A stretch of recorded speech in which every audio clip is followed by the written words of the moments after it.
আজ আমি নিয়ে আসলাম হাতের কিছু কাজ। তো ভাবলাম যে আপনাদের সাথে শেয়ার করি। আমি শুধু রান্নাই করি না, আমি বাসায় আমার সেলাই মেশিন আছে। তো আমি সেলাই মেশিনে নিজের জামা কাপড় নিজেই তৈরি করি এবং কিছু কিছু অর্ডারের কাজও করি। তো এখন আমি হাতের কাজ করব, কিছু হাতের কাজ। তো এটা হচ্ছে যে সালোয়ার। তো সালোয়ার পুরোটা সেলাই করা শেষ।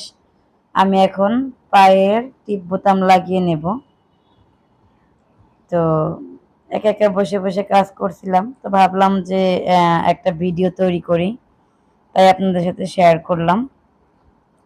আর এখানে হচ্ছে আমার ছেলে আমার সাথে দুষ্টামি করতেছে, আর ও হচ্ছে চিপ খাচ্ছে, আমাকে চিপ খাইয়ে দিতেছে, আর দুষ্টামি করতেছে, শুধু বারবার ক্যামেরার সামনে আসতে চায়। যেহেতু সে